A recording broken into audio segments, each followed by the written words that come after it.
j'espère que vous allez bien. On se retrouve pour une nouvelle vidéo. Donc aujourd'hui c'est la suite de mon marathon lecture spécial Gossip Girl. Mon objectif c'est de lire ces deux livres.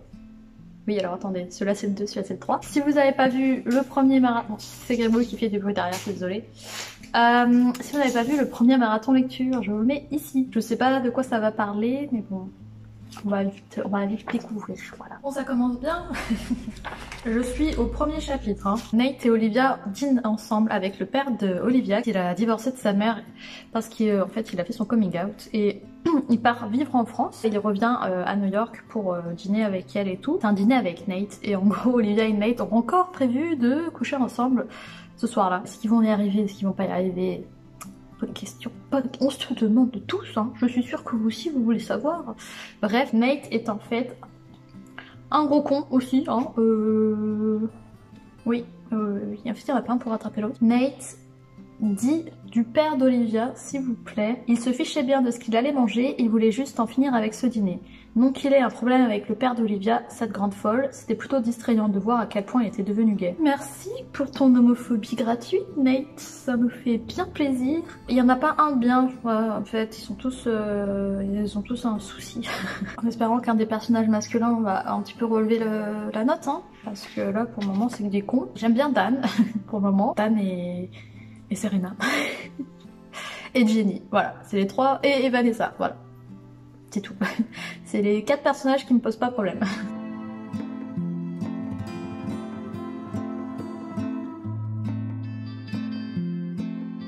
Je vous retrouve un petit peu après, page 34. Et là il y avait un passage avec Dan et Serena et je les aime trop, en fait, tous les deux. Je suis pas sûre qu'ils aillent bien ensemble. En fait, je sais pas trop.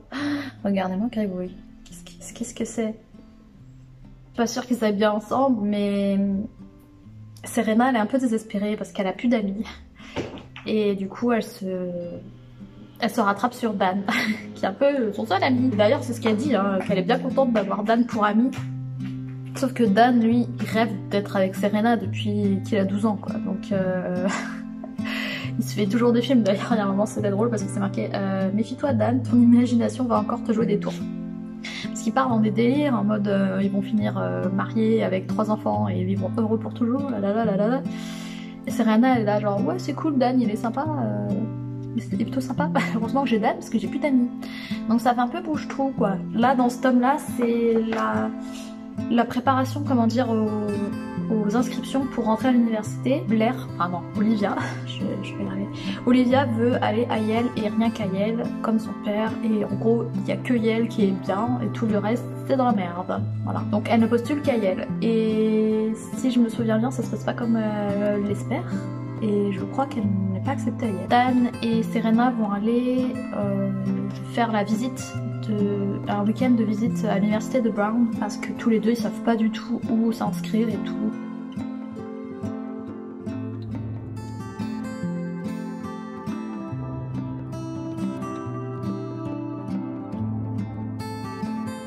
Ah trop drôle. Mais elle a vraiment pas de chance Olivia parce que du coup elle était en train de faire sa première fois avec Nate.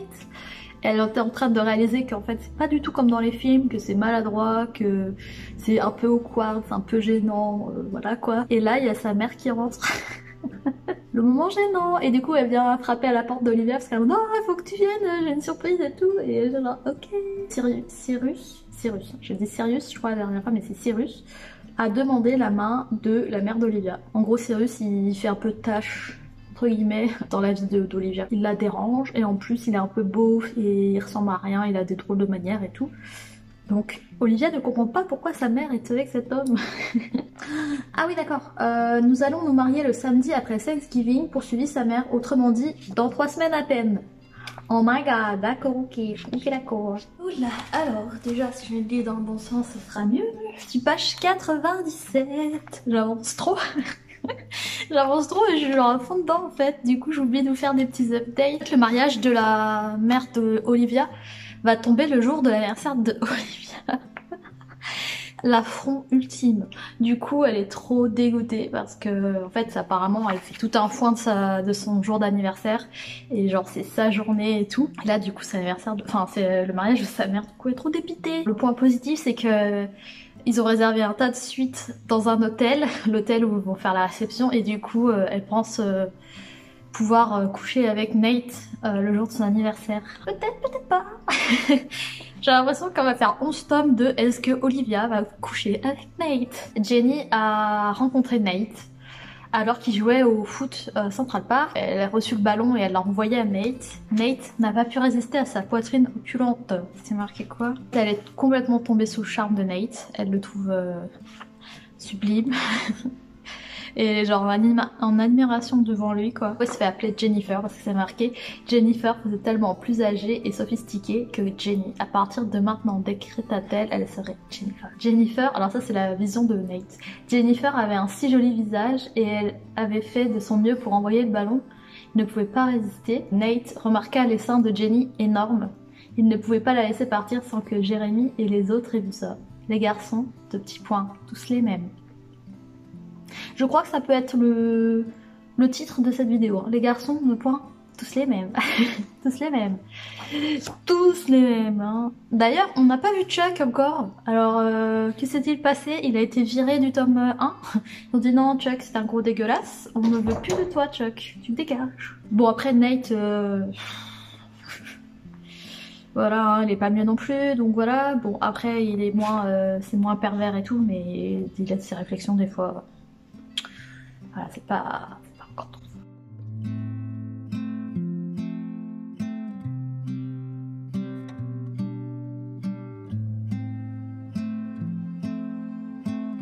Bon, je crois que du coup, Serena en a ras-le-bol de Dan. Enfin, ras-le-bol, non, faut pas trop s'emballer. Trouve Dan bizarre. Elle a réalisé un film... C'est gribouille. C'est toujours gribouille. Oui, là aussi c'est gribouille. Elle a réalisé un film pour son activité extrascolaire. Elle devait faire une soirée, enfin une après-midi visionnage avec Vanessa, Jenny et Dan. Sauf qu'elle s'est pas pointée. Personne voulait regarder le film, à part Dan, qui voulait absolument voir le film. Du coup, il l'a regardé tout seul dans son coin. Gribouille! Il y a un petit moment de folie, hein, excusez-le. Encore partout. Du coup, elle avait appelé Dan. J'en peux plus de lui. Oui, donc Serena avait appelé chez Dan pour dire désolé, je vais pas pouvoir venir au visionnage du film, sauf que c'est son père qui a décroché. Il a commencé à lui dire des choses un peu cheloues. Elle fait mais non, je comprends pas. Elle fait bah c'est les poèmes que Dan a écrits. Et en gros, Dan écrit des poèmes sur Serena. Et elle était genre ah d'accord, ok. Et là, du coup, Dan appelle Serena en disant oui, je viens de voir ton film et tout, c'était cool et tout. Jenny n'a pas voulu le regarder sans toi, dit Dan. Je suis tout seul, Vanessa m'a filé sa clé. Il se sentit bizarre d'avouer ça, mais il ne voulait pas mentir. Ah, se contenta de dire Serena, en se souvenant de ce qu'avait dit le père de Dan à propos des poèmes qu'il écrivait sur elle. Et maintenant, il regardait son film tout seul chez Vanessa. Serena aurait préféré ne pas trouver ça bizarre, mais elle avait vraiment du mal. Ça n'a pas duré longtemps en fait, Dan Serena.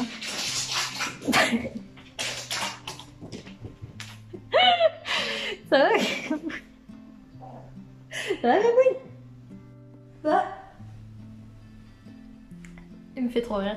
Bon voilà, du coup je pense que Serena va arrêter avec Dan parce que Dan c'est too much, il est too much, il est trop, il est trop. C'est encore moi, oui. J'ai un petit peu peur pour Jenny parce qu'elle s'est encore foutue dans une histoire. Donc, comme je vous avais dit, elle traînait dans l'herbe avec Nate et elle fumait de l'herbe et tout. Et Nate l'a ramenée chez lui. Oui, oui, oui. Et elle fait mais j'ai 14 ans, elle fait ouais je sais, ouais. Je ne sais pas ce qui se passe. Qu'en fait, il se passe des trucs et hop, après, c'est des nouveaux chapitres avec d'autres personnages. Je sais pas ce qui s'est passé avec Nate et comment ça s'appelle, Jenny. Alors clairement, Nate et Olivia, là, ça sent roussi. Clairement, ils terminent pas le livre ensemble, à mon avis. C'est pas possible.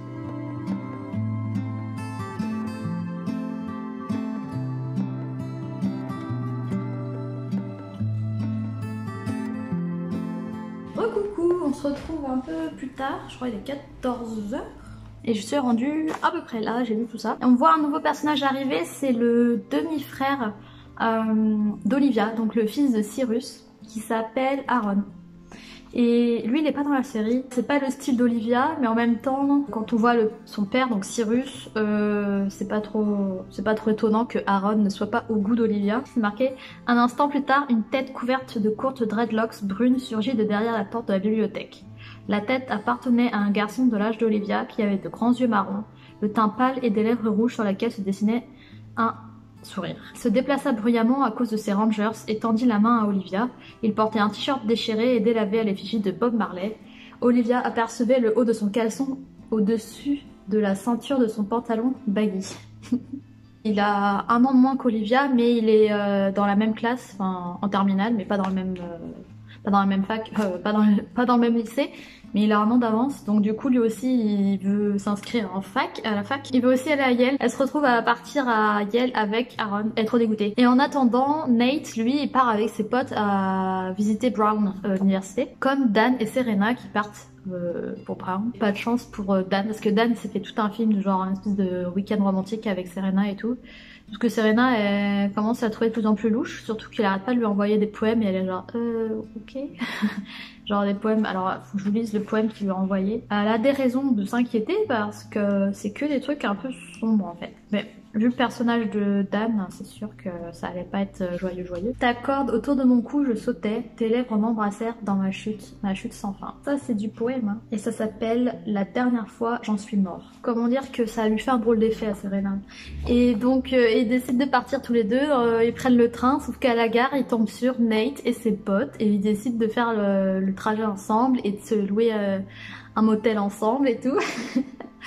Du coup Nate il est au plus mal, Dan il est au plus mal parce que au final ça se passe pas du tout comme il avait prévu. Par contre Olivia, je me souviens bien, elle file un mauvais coton parce qu'elle part avec Aaron qui fume des cigarettes 100% naturelles, hein, vous voyez ce que je veux dire, que des plantes.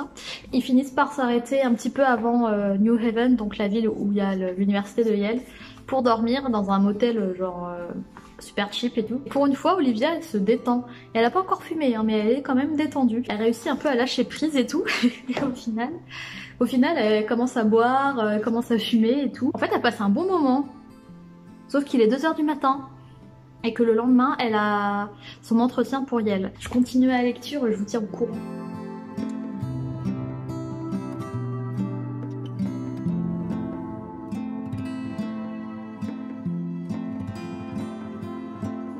Trop drôle. La vie c'est nul et après on meurt. C'est peut-être ce que Sartre avait voulu dire en fait dans Huis clos. Il repoussa les couvertures et se leva. En allant vers la salle de bain pour prendre un verre d'eau, il passa à côté du lit où dormaient Serena et Nate. C'était bien Nate, il le voyait maintenant. Et sur l'oreiller entre eux, il y avait leurs mains, étroitement jointes. Ils se tenaient la main dans leur sommeil. Dan s'éloigna, prit un stylo sur la table de nuit et s'enferma dans la salle de bain. Quand on éprouve le besoin incontrôlable d'écrire un poème à fendre le cœur sur l'absurdité de l'existence humaine, le papier toilette peut toujours faire l'affaire à la rigueur. Au moins, il a l'inspiration pour écrire des poèmes. Hein. Bon après, je sais pas si c'est des poèmes de qualité, mais ça lui donne de l'inspiration. L'entretien de Olivia est une catastrophe, mon dieu, c'est horrible. Elle sait pas quoi dire. Elle a oublié tout ce qu'elle avait préparé. Elle a la gueule de bois, elle est encore dans le brouillard. De pire en pire, genre elle a enlevé sa chaussure. Elle ôta complètement sa chaussure droite, posa son pied droit sur son genou gauche et se mit à se masser les orteils. Ça a été une période tellement difficile, ajouta-t-elle, l'air épuisé. Jason remit le capuchon sur son stylo qui glissa dans sa poche de chemise. Vous avez des questions à me poser demanda-t-il. Olivia cessa de se masser les orteils, reposa le pied au sol. Elle fit rouler sa chaise vers l'avant et vint poser sa main sur le genou de Jason. Promettez-moi d'accepter ma candidature anticipée et je vous jure que je serai la meilleure étudiante que l'université de Yale ait jamais eue, dit-elle avec sérieux. Pouvez-vous me le promettre, Jason? Oh non, c'est pas vrai. Bye bye l'université de Yale. Bienvenue à la fac de 3e zone. Jason fouilla dans sa poche et en extirpa son stylo et griffonna quelque chose d'autre sur son bloc-notes qu'il souligna 2 fois, essayant de deviner ce qu'il venait d'écrire. Complètement taré. Je vais voir ce que je peux faire, dit Jason. Il se leva et à nouveau lui tendit la main. Merci beaucoup de vous être déplacé. Il lui serra la main. Bonne chance. Olivia enfila ses chaussures et avec un sourire engageant, conclut: on se voit en septembre. Et là, elle se mit sur la pointe des pieds et l'embrassa sur la joue. Comme si la première impression n'avait pas suffi. Je pense que ça c'est la pire interview pour rentrer à Yale que le mec ait jamais eu de toute sa vie. Tu m'étonnes qu'elle va pas être acceptée là, c'est pas possible. Elle est ouf, mon dieu, elle va se haïr à vie après. Là c'est trop drôle parce qu'Olivia vient juste de réaliser toutes les conneries qu'elle avait dites en fait à son interview. Olivia se tourna pour prendre son sac à l'arrière, les histoires extraordinaires d'Edgar Allan Poe étaient posées sur la banquette. Tout à coup elle se remémora une des questions de l'entretien. Pouvez-vous me parler d'un livre que vous avez lu récemment et que vous avez aimé? Oh oh. Soudain tout lui revint. Elle se tourna d'un coup, tremblante. Merde, fit-elle presque dans un murmure. Quoi? J'ai tout foutu en l'air, j'ai complètement merdé du début à la fin. C'est-à-dire? L'interrogea Aaron, déconcerté. Olivia gratta le bouton au-dessus de son sourcil. Il m'a demandé si j'avais lu de bons livres récemment, et tu sais ce que j'ai répondu? Aaron secoua la tête. Quoi? Je lui ai dit que je ne les lisais pas en ce moment parce que rien n'allait dans ma vie. Je lui ai raconté que j'avais volé dans un magasin et que j'étais suicidaire. Donc clairement, oui, ça y est, elle va commencer à paniquer, je pense. Mais sinon, je suis à fond dans ma lecture, j'ai presque terminé, je suis contente. Je vous retrouve un petit peu après quand j'aurai bien avancé. Oh coucou, j'ai terminé ce livre et c'était plutôt cool, je dois avouer, j'ai bien aimé. Il se passe pas mal de trucs à la fin, mais... on a une petite apparition de Chuck mais il se fait rembarrer donc c'est trop chelou, je sais pas pourquoi Chuck n'est pas présent dans ce tome là, qu'on voit pas Chuck. Est-ce que c'est grave? Je suis pas sûre, mais c'est bizarre quand même, c'est vraiment bizarre qu'il soit pas du tout apparu dans le livre. Bon, la médaille du gros connard revient à... roulement de tambour. Nate! Bravo Nate. Nate sort donc avec Olivia et Jenny en même temps. Jenny qui a 14 ans, je tiens quand même à le rappeler, il est au mariage donc avec Olivia le jour de son anniversaire. Il lui souhaite même pas son anniversaire parce qu'il en a rien à foutre d'elle. Ça fait des jours qu'elle essaye de le contacter et que lui lui répond jamais. Ils sont censés être au mariage ensemble, ils sont censés coucher ensemble ce soir-là parce que Olivia forcément elle a tout prévu, elle avait réservé la chambre et tout. Sauf que en même temps Nate a invité Jenny à venir à la soirée de mariage, enfin au truc de mariage, à l'hôtel. Et il lui donne rendez-vous au bar de l'hôtel et tout. Et ils passent l'après-midi à s'embrasser au bar de l'hôtel. Et Olivia découvre ça. Donc voilà, Nate, franchement, grosse déception de Nate, vraiment c'est un gros naze. Du coup Dan était en mode ouais Serena ceci, Serena cela, sauf que Serena elle en a marre de lui. Et Vanessa, elle est toujours amoureuse de Dan, donc du coup elle décide de se mettre en mode femme fatale et d'aller retrouver Dan à l'hôtel. Et en fait elle arrive au bon moment parce que Dan a repéré que Jenny était au bar avec Nate et qu'ils étaient en train de s'embrasser et tout. Et du coup ils foncent sur Nate en mode mais ça va pas et tout, lâche ma soeur. À ce moment-là il y a Vanessa qui arrive et genre Dan la voit et il est en mode genre waouh, elle est magnifique. Tout ça parce qu'elle a mis du rouge à lèvres et qu'elle a une robe quoi, tu vois, donc c'est pour te dire. Quand Serena arrive pour chercher Dan pour essayer d'apaiser la situation et tout, il y voit le regard de Dan pour Vanessa et elle est en mode genre ok d'accord. Ok, bon.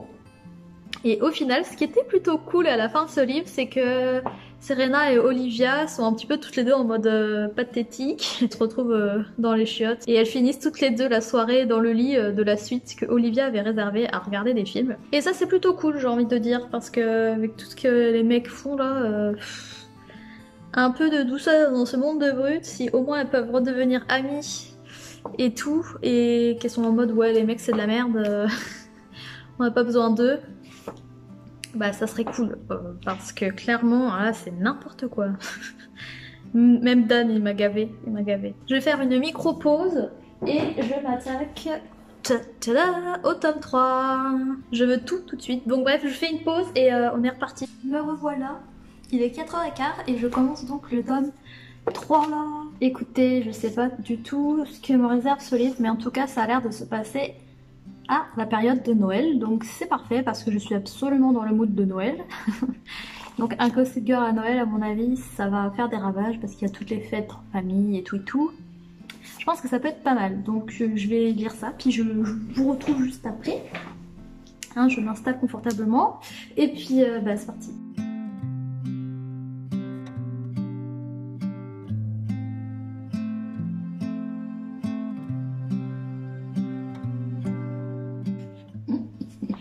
Ça me fait trop rire. Olivia s'en fichait bien, les célébrités la laissaient de glace, contrairement à la plupart des filles. Normal, elle était la star perpétuelle du long métrage qu'elle jouait dans sa tête, la plus grande vedette qu'elle connaissait. Et c'est pas faux parce que en fait son modèle dans la vie c'est Audrey Hepburn, donc elle a toujours l'impression d'être dans un film en noir et blanc ou dans un film à la Audrey Hepburn. Ensuite de l'épisode, Nate se croit ringard de mec. Là donc ils sont à une soirée, encore une soirée caritative, et du coup il y a Nate qui a invité Jenny, qui passe leur soirée à s'embrasser et tout, alors qu'il y a Olivia dans la salle. Et Olivia est appelée sur scène parce que c'est elle qui a organisé la soirée avec Serena. Elle passe devant Nate. La bouche de Nate s'ouvrit en grand quand son ex-petite copine cingle à l'air. Elle était plus grande que dans ses souvenirs et son cul était aussi plus dessiné. Ses longs cheveux brillaient et sa peau possédait cet éclat perlé qui lui donnait envie de la toucher. Elle était bandante. Non, plus que bandante. Brusquement, il se sentit confus. Il voulait l'attraper par le bras et lui dire « Reviens, j'ai fait une erreur ». Mais Jenny serra affectueusement sa main et il baissa les yeux sur son regard noisette, attendrissant, son décolleté extrêmement plongeant et oublia instantanément Olivia. Nate était comme le plus idiot des Golden Retrievers. Oh putain, Nate était comme le plus idiot des Golden Retrievers. Mettez-lui un bâton sous le nez, il l'attrapera. Mais lancez-lui une balle de tennis, il oubliera le bâton pour courir après la balle. C'est absolument ça. Je vais l'appeler le Golden Retriever maintenant. Oh putain, parce que c'est un peu le mec qui est parfait, tu vois. Donc Golden, ça lui va bien. Golden Retriever, c'est parfait pour lui. Mais il est complètement ouf ce mec. Il a pas de cerveau. Je suis en train de me dire que Dan irait bien avec Olivia. Parce que, en gros, là, c'est un moment où il est avec Vanessa. Vanessa lui explique qu'en fait, elle a déjà couché avec un homme. Et lui, non. Enfin, il a couché avec personne. Il commence à se déshabiller et tout. Il est un peu fleur bleue, Dan. Il est en mode, ouais, en fait, je préférais faire ça de manière plus romantique, plus spontanée et tout. Enfin, ça faisait pas très naturel. Et c'est pour ça que ça me fait un peu penser à Olivia. Parce qu'il se fait un peu des films. C'est marqué. Dan respira un bon coup et ferma les yeux. Ce n'était pas ainsi qu'il avait imaginé que les choses se passeraient. Pour lui, une relation sexuelle, au même titre que la naissance et que la mort, était l'une des expériences les plus intenses et les plus poétiques que l'on pouvait vivre. Ce n'est pas quelque chose que vous faisiez un samedi soir avec votre petite amie quand vous vous ennuyiez avant les examens de milieu de semestre. C'était une expérience que vous viviez quand vous vous étiez déjà découvert sur toutes les coutures, intellectuellement, spirituellement et philosophiquement. Dan avait même caressé l'idée d'attendre d'être marié et prêt à avoir des enfants pour perdre sa virginité. Il désirait 5 enfants à qui il donnerait le nom de ses auteurs préférés, Kafka, Goethe, Sartre, Camus et Keats. Même s'il n'attendait pas d'être marié, la première fois était censée être un processus de découverte, comme si vous appreniez à parler à l'autre dans une nouvelle langue. Quel poète! Par contre, je valide pas du tout les noms de ses enfants. Kafka, Goethe, Sartre, Camus et Keats. Keats à la rigueur, par contre les autres, non. Ça va pas, Dan. Faut arrêter. Hein. Mais du coup, ouais, je me dis qu'il pourrait aller pas mal avec Olivia. Elle aussi, c'est hyper important pour elle et tout. C'est le genre de fille aussi à se faire des films comme ça, etc. Sauf que elle, c'est plus cinéma avec... Audrey Hepburn et lui c'est plus littérature et poésie tu vois, mais sinon c'est un peu le même délire. Ah, les ragots sont de retour parce que Serena a passé la soirée avec plusieurs de ses amis et un chanteur connu qui a gagné un prix au MTV Music Award et ils ont passé la soirée ensemble parce que c'est lui qui devait annoncer la somme récoltée à la soirée de charité à laquelle il participait. Après ils sont tous partis ensemble en limousine et ils sont allés dans un club. Serena fait la une des journaux et du coup c'est reparti pour les potins. Genre il paraît que Flo et Serena se sont fiancés, confia Nikki Button à son amie Alicia Edwards.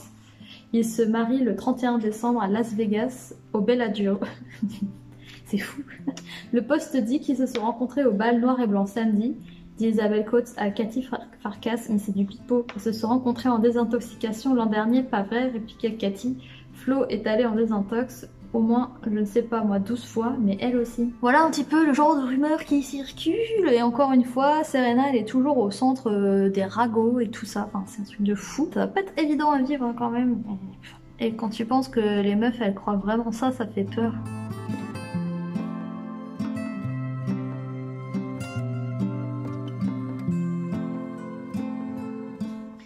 Mais oh, qu'est-ce qu'il est nul, Dan. Il fait de la poésie, mais c'est de la merde. Là, il a écrit un nouveau poème pour Vanessa, vu que maintenant il est avec Vanessa. Pour Vanessa. Coupure de papier, rondelle de citron, eau salée dans mes yeux. C'est ça le poème. Il expérimentait une nouvelle forme de vers libre et se demandait si cela voulait dire quelque chose. Ton visage, une noisette, tu apaises mes coupures et huile mon moteur. C'est très beau, Dan, ce que tu écris. Trop ridicule, c'est marqué... C'est sur Nate, mais Nate en fait je crois que je l'aime de moins en moins. Je préfère le Nate dans la série. Il n'arrive pas à s'enlever de la tête Olivia. Nate sourit puis il fronça les sourcils tentant de se souvenir comment était Jennifer samedi soir. Mais tout ce qui lui vint à l'esprit c'était une masse de boucles châtaines, son extraordinaire décolleté et son sourire timide. Il but quelques gorgées de coca, plissa ses magnifiques yeux verts et se creusa sérieusement les ménages. Fait extrêmement rare chez lui, en effet. Et effectivement, je pense qu'il a trop fumé, Nate. Il n'y a pas toutes les connexions qui se font là-haut. Et le mec, il pense comme un animal. C'est un chien en chaleur, quoi. C'est le Golden Retriever de tout à l'heure. C'est pas un compliment, Nate.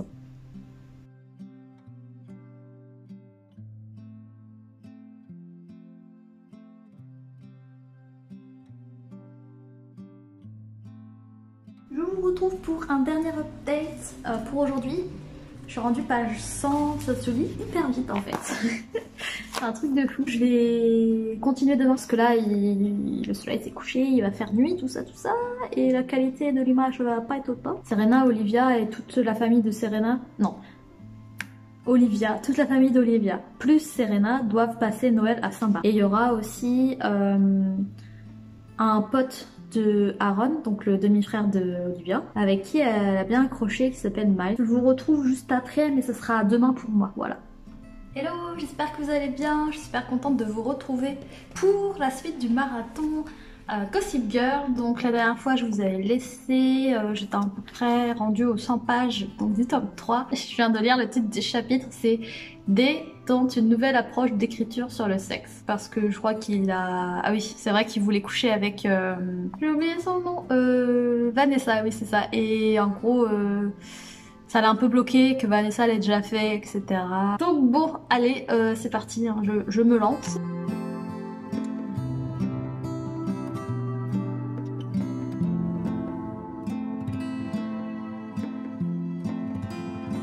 Du coup là où je suis rendue, je suis à peu près page 150. Il y a deux choses qui se passent en même temps. Olivia, Serena et leurs amis, la famille, tout ça qui sont à Saint-Barth, qui viennent d'arriver à Saint-Barth. Et de l'autre côté, on a ceux qui sont restés à New York, notamment Vanessa, Dan, sa sœur Jenny et Nate, qui vont tous chez la famille de... Enfin, ils vont tous chez Jenny et Dan pour fêter Noël. Le père de Jenny et Dan refuse. Dans cette histoire, contrairement à la série, même si la série a essayé de le faire un peu genre chill, le mec qui est un peu je m'en foutiste et tout... Là, c'est vraiment n'importe quoi. Le mec, c'est un enfant qui a deux enfants, mais il est vraiment... Donc leur maison, enfin leur appartement, c'est un bordel sans nom. Le ménage n'est jamais fait, les courses sont jamais faites. Enfin, voilà, c'est un peu genre démerdez-vous les enfants. Et là, du coup, il décide de faire ces fameuses lasagnes qu'il fait tous les ans à la même période pour fêter les vacances de Noël. Et il invite tout le monde et tout, et en fait la recette de lasagne ça a l'air dégueulasse. Parce qu'il met plein de trucs, il met du rhum, il met du curry indien, il met des raisins, en fait il met un peu tout ce qui lui passe sous la main. Et ça a l'air juste immonde, voilà. Donc apparemment c'est vraiment une recette qu'il fait souvent, mais en mode on met un petit peu tout ce qu'on trouve sous la main quoi. Vanessa a acheté un ensemble de chez Victoria's Secret pour essayer de tenter Dan. Vanessa est en route pour aller chez Dan quand elle passe par Central Park et elle en profite pour filmer parce qu'elle doit filmer, elle doit créer un film pour son entrée à l'université. Elle filme un couple d'amoureux, mais ce qu'elle ne sait pas, c'est qu'en fait c'est Nate et Jenny qui sont en route pour aller chez Dan aussi. Et pareil, alors eux aussi ils ont des nouveaux sous-vêtements. Alors je sais pas ce qui se passe dans ce tome, mais tout le monde a des nouveaux sous-vêtements. Savoir, hein, j'en sais rien. Dan a offert un string à Jenny pour Noël et Jenny a offert un boxer avec des bateaux dessus pour Nate à Noël. Et donc elle est trop contente parce qu'elle a mis son string. Elle lui fait une déclaration d'amour et tout, elle lui dit qu'elle l'aime et tout et Nate il répond juste... Enfin, la première fois qu'elle lui dit, Nate la défroque et lui embrasse le cul mais en mode... faire une espèce de proute avec sa bouche sur les fesses de Jenny. Alors qu'elle vient de lui dire qu'elle l'aimait, donc bon, vous voyez un peu l'âge mental de Nate, alors que c'est lui qui est censé avoir 17 ans ou je ne sais quoi. Au final, elle a tout filmé, Vanessa. Et elle se dit que ça rendrait super bien, parce que du coup, ils sont en train de chamailler un peu dans la neige, et ils sont en train de se défroquer et tout, de s'embrasser, etc. Et donc du coup, elle trouve que c'est parfait pour son film. Et je crois qu'elle les a pas reconnus en fait. Voilà. La pauvre Serena, elle a vraiment pas de chance. Je sais pas si vous vous souvenez, mais je vous avais dit un peu plus tôt elle était sortie en boîte avec une star, enfin un chanteur qui s'appelait Flo, F-L-O-W. Le mec la harcèle de cadeaux en fait. Il arrête pas de lui envoyer des cadeaux, il arrête pas de l'appeler, etc. Et elle a rien à faire. Enfin voilà, elle veut pas sortir avec lui ni rien. Sauf que lui, il est complètement obsédé par elle. Là, elle est à Saint-Barth. Donc elle commence un peu à se dire bon, je vais pouvoir souffler. Je vais pas recevoir de coups de fil, je vais pas recevoir de cadeaux de la part de Flo. Et là, ils sont en train de boire un coup pour fêter leurs retrouvailles, enfin les retrouvailles d'Olivia et de ses parents, enfin de sa mère et de son beau-père. Et là, il y a un bruit de fond où il y a un hydravion en fait dans le ciel qui fait ses loopings et en fait, il a écrit Serena dans le ciel. Oh, elle en peut plus la pauvre, mais c'est vraiment n'importe quoi.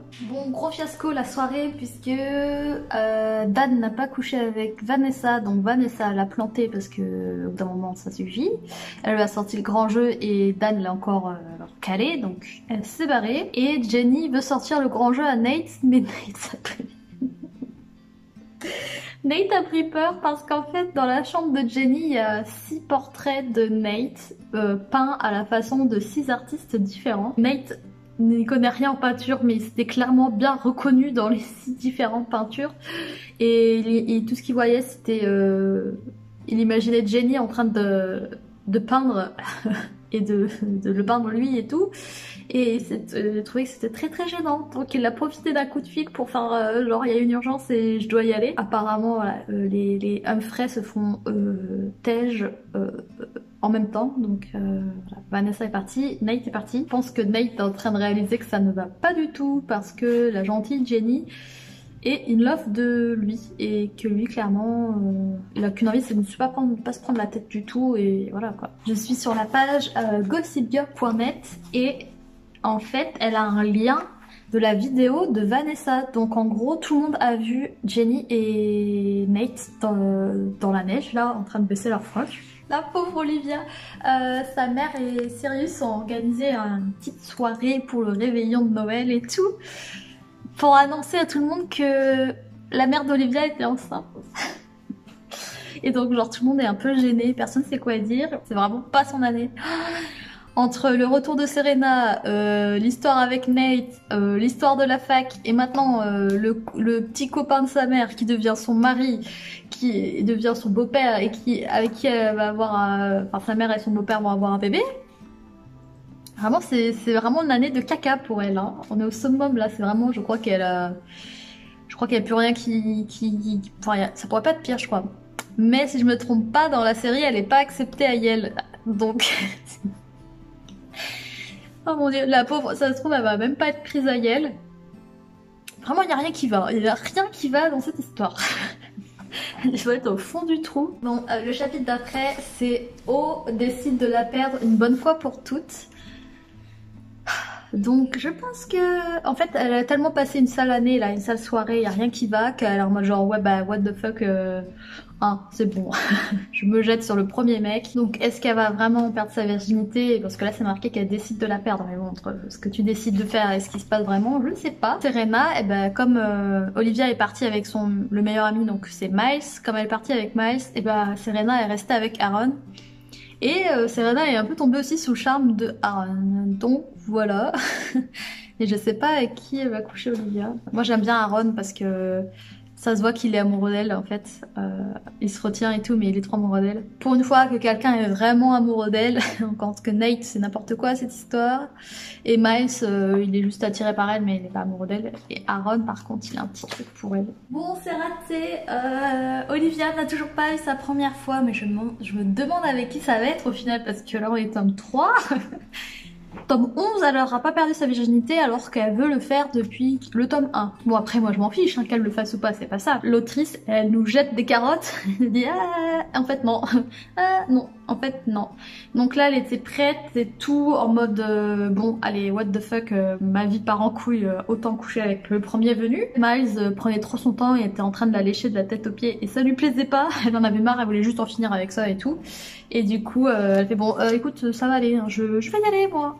Et donc avec Serena elle décide de partir parce que Flo est là, donc le chanteur est à Saint-Barth comme par hasard et il y a un concert comme par hasard et du coup il est trop jaloux parce que Serena se rapproche du demi-frère d'Olivia etc et lui il veut être avec elle mais elle a pas envie. Olivia et Serena doivent partir directement le lendemain matin apparemment, le matin de Noël mais elles en ont trop marre.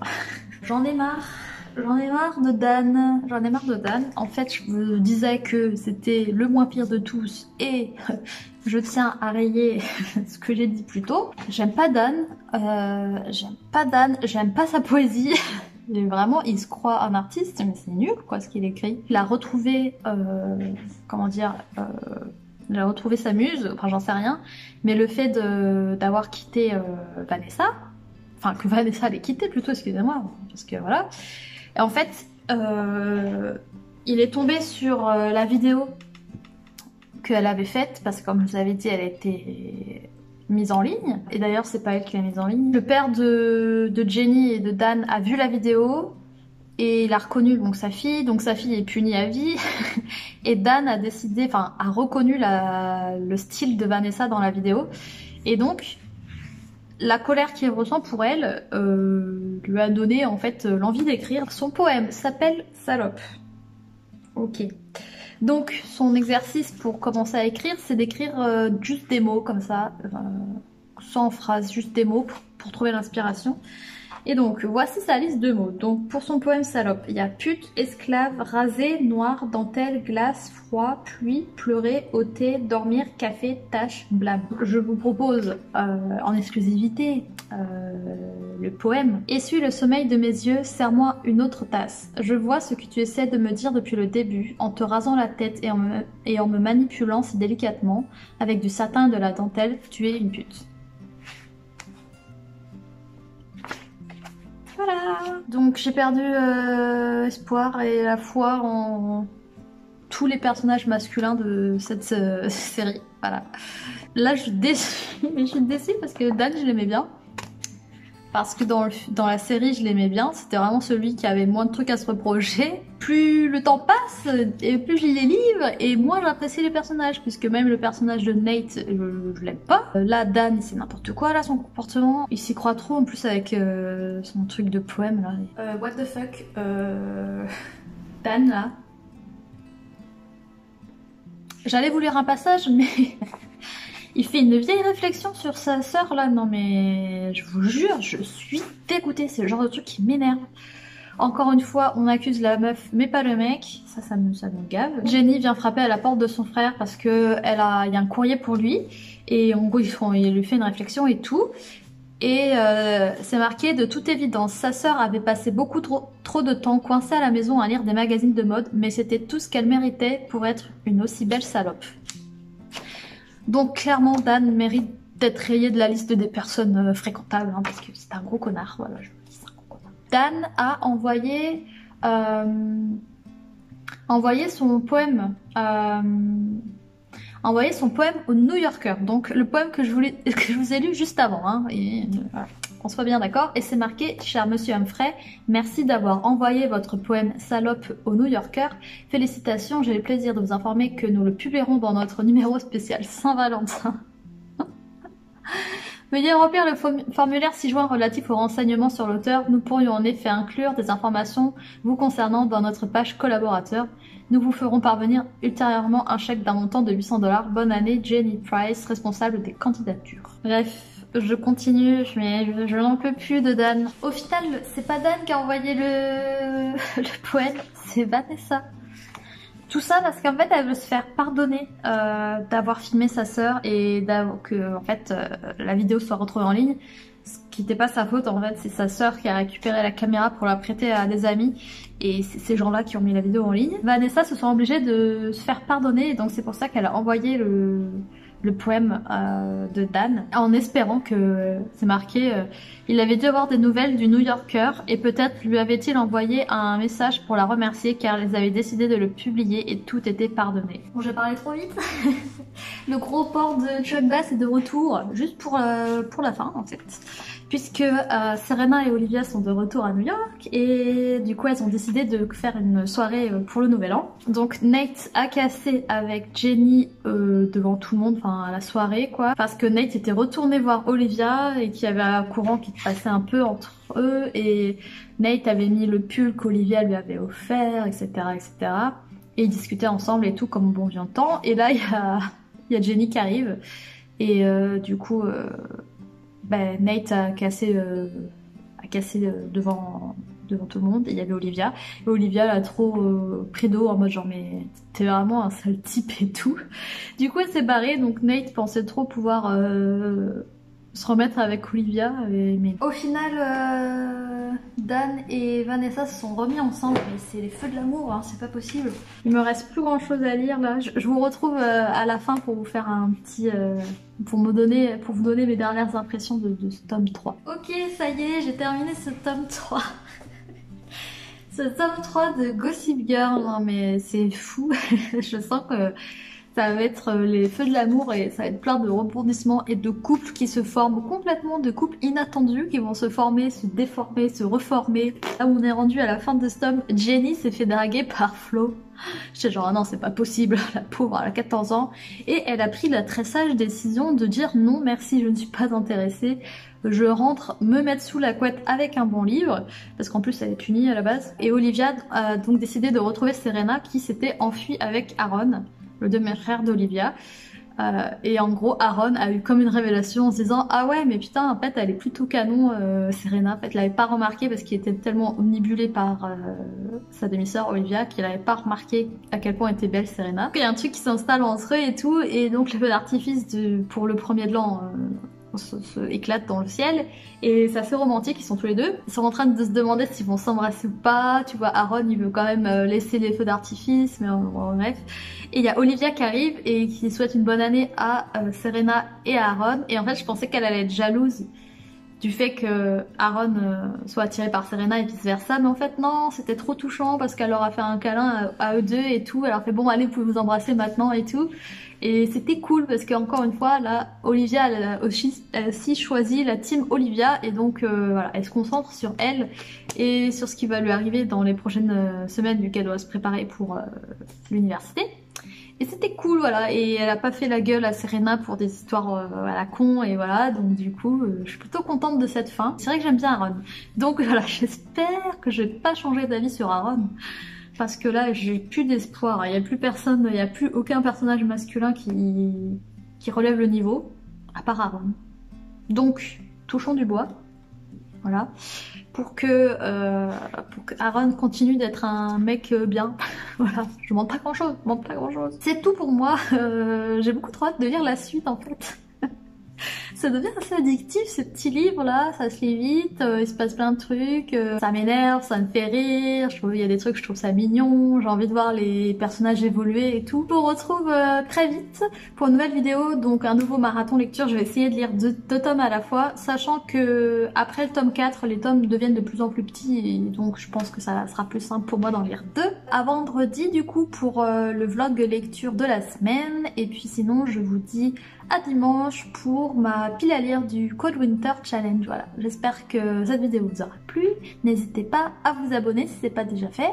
Et puis si vous avez aimé, n'hésitez pas à liker. Ou si vous voulez me laisser un petit commentaire, ça me fera super plaisir. J'adore répondre et lire vos commentaires, ça fait vraiment plaisir. Donc voilà, je vous retrouve très vite et je vous souhaite une bonne journée. Bye!